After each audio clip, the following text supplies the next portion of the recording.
So good morning guys. तो चलिए start करते हैं आज के यानी कि 12 मई के इंपॉर्टेंट करंट अफेयर्स को।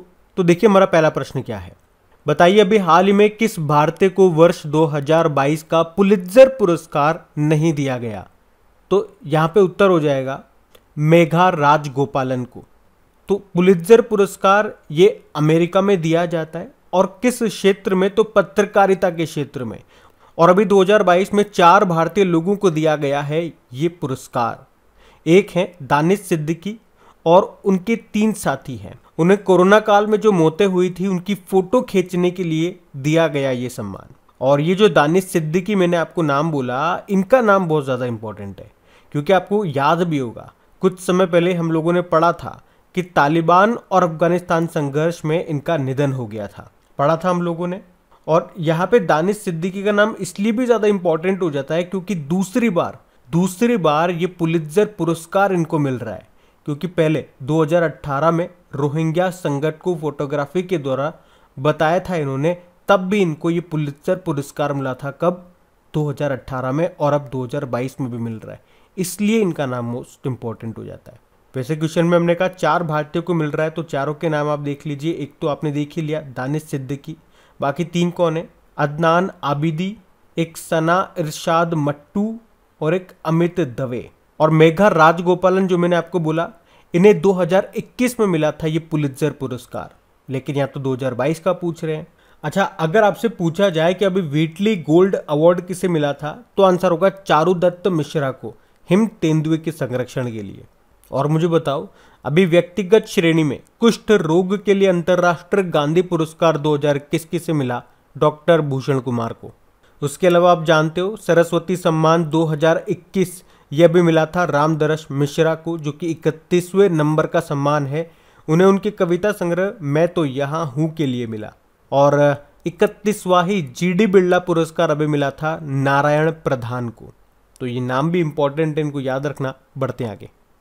फिर बताइए हर साल राष्ट्रीय प्रौद्योगिकी दिवस कब मनाया जाता है? तो आंसर होगा 11 मई को। तो इस दिन को भारत की तकनीकी प्रगति की उपलब्धि के रूप में मनाया जाता है क्योंकि 11 मई 1998 को पोखरण में परमाणु हथियारों का सफलतापूर्वक परीक्षण किया गया था। इसके अलावा इस दिन पहले स्वदेशी विमान हंसा 3 का भी सफल परीक्षण किया गया था और भारत ने इसी दिन त्रिशूल मिसाइल का भी सफल परीक्षण किया था। अच्छा, इस बार की थीम क्या है? Integrated approach in science and technology for a sustainable future. और अगर आपसे पूछे कि हमारे साइंस एंड टेक्नोलॉजी मिनिस्टर कौन है, तो डॉक्टर जितेंद्र सिंह है। अच्छा, वैसे नेशनल साइंस डे कब मनाया जाता है? तो ये हम 28 फरवरी को मनाते हैं। और वर्ल्ड साइंस डे भी होता है जो 10 नवंबर को मनाया जाता है। अच्छा, इंपॉर्टेंट डे वाला क्वेश्चन है। आपको पता है जब भी इंपॉर्टेंट डे वाला क्वेश्चन आता है उस महीने के सारे इंपॉर्टेंट डेज को हम लोग रिवाइज करते हैं। तो आज हम लोग रिवाइज नहीं करेंगे। आज आप लोग कोशिश कीजिए वीडियो को 2 मिनट के लिए पॉज करके जितने भी इंपॉर्टेंट डेज मई में आप लोगों ने पढ़े उनको सीक्वेंस वाइज कमेंट बॉक्स में टाइप करने की कोशिश करें और देखें कि आपको कितने डेज याद है 10 तारीख तक। अभी हम बढ़ेंगे आगे। अच्छा, फिर बताइए अभी हाल ही में the struggle for police reforms in India नाम की बुक को किसने लिखा? तो आंसर होगा प्रकाश सिंह ने। और अभी हमारे जो वाइस प्रेसिडेंट है वेंकैया नायडू जी, उन्होंने इस बुक को लॉन्च किया है। और इसे लिखा किसने है? नई दिल्ली के जो पूर्व आईपीएस ऑफिसर हैं प्रकाश सिंह, उन्होंने इस बुक को लिखा है। इस बुक का नाम है the struggle for police reforms in India. अच्छा, ये जो लेखक हैं चंद्रचूड़ घोष, इन्होंने अभी एक बुक लिखी थी सुभाष चंद्र बोस के ऊपर जिसका नाम है Bose the untold story of an inconvenient nationalist.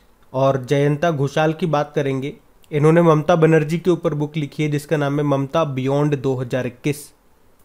और प्रेम रावत, इन्होंने हियर योरसेल्फ नाम की बुक को लिखा है। और जब भी बुक की आती है एक डे मैं आपको हमेशा बताता हूँ, world book and copyright day, ये मनाया जाता है 23 अप्रैल को। और यहीं से आपको याद आएगा कि अभी किसे 2022 के लिए विश्व पुस्तक राजधानी के रूप में चुना गया है, तो फिर आंसर करना मैक्सिको का शहर ग्वाडलाजारा को। अच्छा, वैसे world book and copyright day की थीम क्या है? Read so you never feel low. चलो मुझे बताओ अभी पेरिस बुक फेस्टिवल 2022 जो हुए उसमें गेस्ट ऑफ ऑनर के रूप में किस देश को चुना गया? तो फिर आपका आंसर होगा भारत को। और अगर आपसे पूछा कि बताओ अभी किस राज्य का जामताड़ा जिला ये देश का पहला जिला बन गया जिसके हर गांव में पुस्तकालय है यानी कि लाइब्रेरी है। तो ये जामताड़ा जिला याद रखना, ये कहाँ पर है, ये झारखंड में है। इतना आप याद रखो, बढ़ते आगे। अच्छा बताइए, अभी हाल ही में किस बैंक ने एक्सप्रेस कार लोन सुविधा को शुरू किया? तो आंसर होगा HDFC बैंक। तो HDFC बैंक ये अपने ग्राहकों के लिए एक नई सर्विस लेकर के आई है जिसका नाम रखा है एक्सप्रेस कार लोन। इसके तहत क्या होगा, आप HDFC बैंक से 30 मिनट में कार लोन ले सकोगे। लेकिन ये जो सर्विस है ये केवल अभी 4 व्हीलर के लिए ही उपलब्ध है।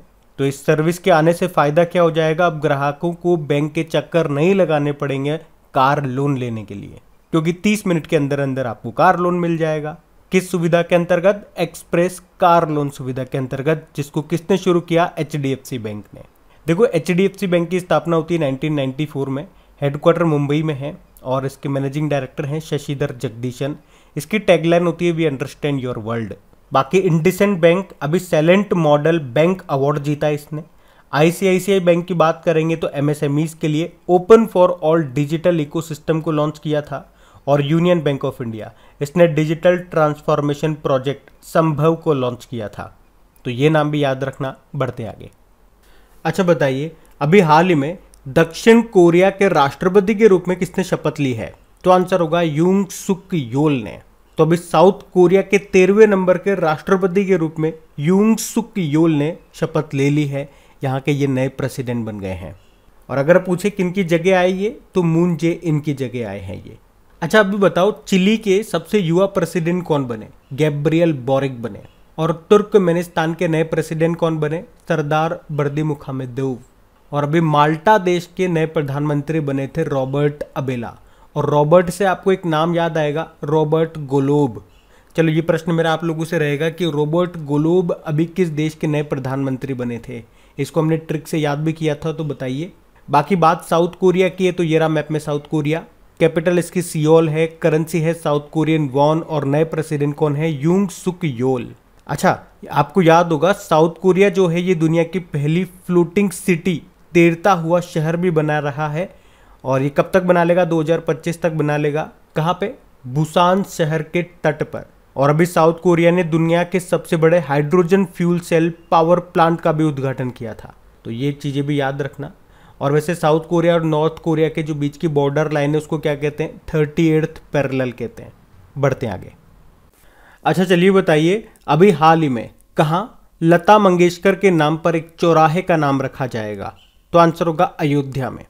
तो अभी उत्तर प्रदेश के अयोध्या में भारत रत्न लता मंगेशकर के नाम पर एक चौराहे का नाम रखा जाएगा। लता मंगेशकर जी का भी निधन हो गया कुछ समय पहले। इन्हें भारत का सर्वोच्च नागरिक सम्मान भी मिल चुका है। और कब मिला था? सन 2001 में। और किस देश का सर्वोच्च नागरिक सम्मान भी इनको मिला था? तो फ्रांस का मिला था। और उस सम्मान को कहते हैं लीजन द ऑनर अवार्ड। और यहाँ से 2 प्रश्न आपके और बनेंगे अभी करंट अफेयर्स के, कि जो मध्य प्रदेश सरकार है वो इंदौर में लता मंगेशकर जी के नाम पे एक संगीत अकादमी और एक संग्रहालय बनाएगी। और अभी पहला लता दीनानाथ मंगेशकर पुरस्कार से किसे सम्मानित किया गया? तो प्रधानमंत्री नरेंद्र मोदी को। तो इनसे संबंधित ये 3-4 प्रश्न मैंने आपको बताए, वो ध्यान रखना। और नाम बदलने की बात है तो आपको याद होगा, अभी राजस्थान के मियाँ का बाड़ा रेलवे स्टेशन का नाम बदल के महेश नगर हॉल्ट कर दिया गया।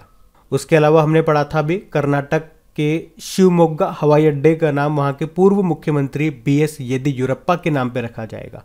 और अभी तुर्की देश ने अपना नाम बदल के क्या कर लिया था? तुर्की ये कर लिया था।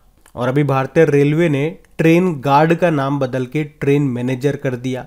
अच्छा गुजरात के केवड़िया रेलवे स्टेशन का नाम बदल के क्या हो गया? एकता नगर रेलवे स्टेशन हो गया।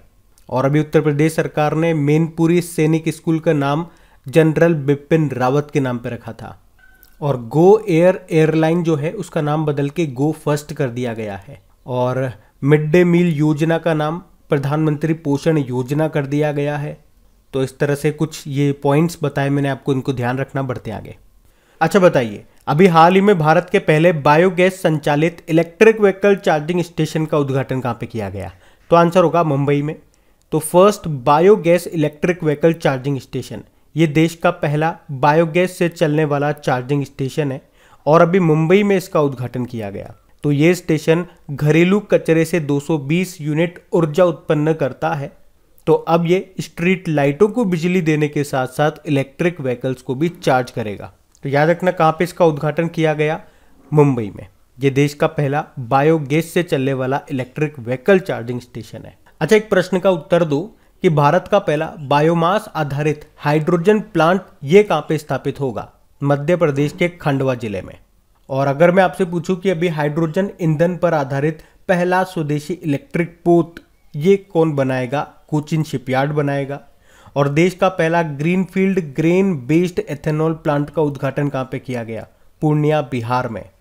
और भारत का पहला शुद्ध हरित हाइड्रोजन संयंत्र यानी कि प्लांट ये कहाँ पे शुरू हुआ? असम में। और भारत का पहला उच्च राख कोयला गैसीकरण आधारित मेथनॉल उत्पादन संयंत्र यानी कि हाई एश कोल गैसिफिकेशन प्लांट ये कहाँ पे स्थापित हुआ? तो आंसर होगा हैदराबाद में।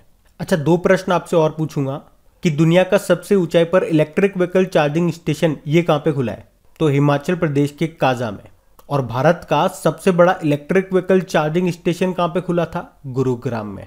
तो ये सारे पॉइंट्स याद रखना इंपॉर्टेंट है। बढ़ते आगे।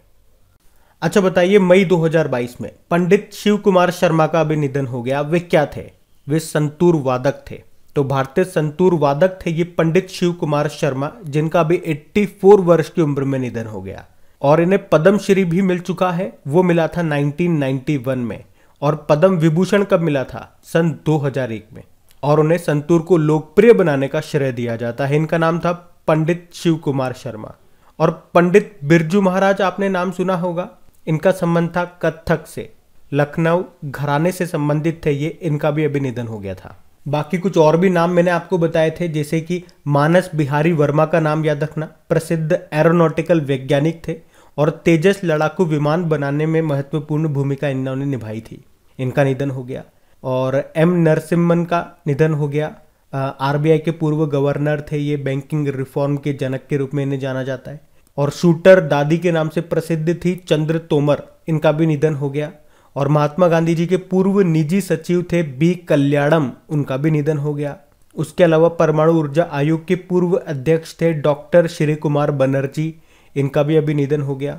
और पद्मा सचदेव का नाम भी याद रखना, ये डोगरी भाषा की पहली आधुनिक महिला कवयित्री थी, इनका भी निधन हो गया। और पहली भारतीय महिला क्रिकेट कमेंट्रेटर थी चंद्रा नायडू, उनका भी अभी निधन हो गया। तो ये कुछ इंपॉर्टेंट निधन अभी न्यूज में थे, इनको ध्यान रखना। बढ़ते आगे। अच्छा बताइए, अभी मई 2022 में एमएसएमई मंत्री ने कहां पर पहले खादी उत्कृष्टता केंद्र का उद्घाटन किया? तो आंसर होगा दिल्ली में। तो ये पहला है खादी उत्कृष्टता केंद्र, जिसका उद्घाटन किया किसने? हमारे एमएसएमई मंत्री नारायण राणे ने। कहां पर? दिल्ली में। और क्यों किया गया इसका उद्घाटन? तो डिजाइन और गुणवत्ता के निर्धारण के लिए इसका उद्घाटन किया गया है। अभी एमएसएमई मंत्रालय से आपको याद आएगा, इसने संभव योजना को शुरू किया था, स्वावलंबन योजना शुरू की थी, समर्थ योजना शुरू की थी, एक रैंप अभियान वो भी शुरू किया था एमएसएमई मंत्रालय ने। अच्छा, यहाँ पे आप लोगों को एक प्रश्न का उत्तर देना है कि एमएसएमई डे ये कब मनाया जाता है? और दिल्ली से अभी आपको याद आएगा कि दिल्ली के जो मुख्यमंत्री हैं अरविंद केजरीवाल, अभी उन्होंने मुख्यमंत्री मुफ्त सीवर कनेक्शन योजना शुरू की थी। अच्छा बताओ, अभी दिल्ली सरकार ने अपना एक शिक्षा गीत लॉन्च किया था, उसका नाम क्या है? इरादा कर लिया है हमने। और अभी एशिया का सबसे बड़ा अंतर्राष्ट्रीय खाद्य और आतिथ्य मेला यानी कि international food and hospitality fair, इसका आयोजन किया गया था नई दिल्ली में, जिसका नाम है आहार 2022। और दूसरे खेलो मास्टर्स गेम्स 2022 ये कहाँ पे शुरू हुए थे? नई दिल्ली के त्यागराज स्टेडियम में। प्रधानमंत्री नरेंद्र मोदी ने अभी नई दिल्ली में ही प्रधानमंत्री संग्रहालय का भी उद्घाटन किया था। उसके अलावा आप जानते ही हो, भारत का पहला ई वेस्ट इको पार्क कहाँ पे बना है? दिल्ली में बना है। और देश का पहला स्मोक टावर ये लगाया गया दिल्ली में ही। और भारतीय रेलवे ये कहाँ पर सबसे बड़ी कुश्ती अकादमी स्थापित करेगा? किशनगंज, दिल्ली में।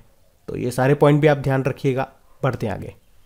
चलिए बताइए, अभी मई 2022 में किस राज्य में त्रिशूर पूरम उत्सव मनाया गया? तो आंसर होगा केरल में। त्रिशूर से आप वैसे पता लगा ही सकते हो, अंदाजा लगा ही सकते हो ये कहाँ का होगा। तो आपको याद रखना है, त्रिशूर पूरम फेस्टिवल ये भी केरल में मनाया गया। और इस फेस्टिवल को उत्सवों की माँ के नाम से भी जाना जाता है। इस फेस्टिवल में हाथियों का एक बड़ा इंपॉर्टेंट रोल होता है, क्योंकि इसमें 30 हाथियों का उपयोग किया जाता है। अगर आपसे पूछे कितने हाथियों का, तो 30 हाथियों का उपयोग होता है इस फेस्टिवल में। और केरल में आपको याद होगा अट्टुकल पोंगल त्यौहार मनाया जाता है। मकर विलक्कू त्यौहार ये भी केरल में आयोजित किया जाता है। यहाँ पे सबरीमाला मंदिर है, वहाँ पे मनाया जाता है मकर विलक्कू त्यौहार। ओणम फेस्टिवल यहाँ पे मनाया जाता है। अच्छा मुझे बताओ, बथुकम्मा उत्सव कहाँ पे मनाया जाता है? तेलंगाना में। तेलंगाना में ही बोनालू त्यौहार भी मनाया जाता है और मेदाराम जतारा महोत्सव भी मनाया जाता है तेलंगाना में। ये कुंभ मेले के बाद दूसरा सबसे बड़ा मेला है। अच्छा मुझे बताओ, थाई पुसम त्यौहार कहाँ मनाया जाता है? तमिलनाडु में। और आदिपुरम त्यौहार मनाया जाता है, ये भी तमिलनाडु में ही। और तमिलनाडु में जो मदुरै शहर है उसे त्योहारों का शहर कहा जाता है। तो याद रखना ये सब भी बढ़ते आगे। अच्छा बताइए, अभी हाल ही में फिलीपींस के नए राष्ट्रपति कौन बन गए? तो आंसर होगा फर्डिनेंड मार्कोस जूनियर। तो अभी फिलीपींस के राष्ट्रपति चुनाव में पूर्व तानाशाह रहे फर्डिनेंड मार्कोस के बेटे फर्डिनेंड मार्कोस जूनियर ने जीत हासिल की है।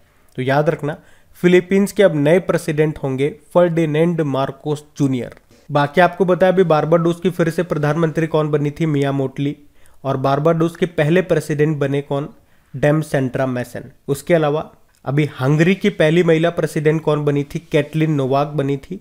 और हंगरी के प्रधानमंत्री बने अभी विक्टर ऑरबाल। और सर्बिया के राष्ट्रपति बने थे अलेक्जेंडर वुसिक। अच्छा बात यहाँ पे फिलीपींस की है, तो ये रहा मैप में फिलीपींस। कैपिटल क्या है इसकी? मनीला। आप जानते हो एशियन डेवलपमेंट बैंक का हेडक्वार्टर आपको यहीं पे मिलेगा, मनीला फिलीपींस में। और अंतर्राष्ट्रीय चावल अनुसंधान केंद्र ये भी आपको यहीं पे मिलेगा, जबकि राष्ट्रीय चावल अनुसंधान केंद्र आपको मिलेगा कटक उड़ीसा में। और अगर आपसे पूछा जाए कि गोल्डन राइस रोपण को मंजूरी देने वाला पहला देश कौन सा बना था, तो आंसर होगा फिलीपींस। अच्छा बताओ, हमसे ब्रह्मोस मिसाइल को खरीदने वाला पहला देश कौन सा है? ये प्रश्न एग्जाम में आ भी चुका है, तो आपको याद भी होगा फिलीपींस ही है। और भी बैडमिंटन एशिया चैंपियनशिप ये मनीला फिलीपींस में हुए थे, जिसमें हमारी जो शटलर है पीवी सिंधु ने। चलो आप बताओ, पीवी सिंधु ने कौन सा मेडल जीता था? गोल्ड, ब्रोंज या सिल्वर? अब हम बात करेंगे कल के वीडियो में पूछे गए प्रश्न के उत्तर की। तो कल के वीडियो में आपसे पूछा था कि अप्रैल महीने के लिए ICC men's player of the month किसे चुना गया, तो आंसर होगा केशव महाराज को। आप सभी ने प्रश्न का बिल्कुल सही उत्तर दिया है। और गाइज अगर सेशन अच्छा लगे तो प्लीज़ इसे लाइक करके शेयर जरूर कीजिएगा। इन सभी क्वेश्चन का क्विज बना करके अपलोड कर दिया गया है आपके क्रिक एग्जाम एप्लीकेशन पे, वहीं पे आपको इनकी PDF भी मिल जाएगी। अब ये रहा आज का आपका होमवर्क प्रश्न।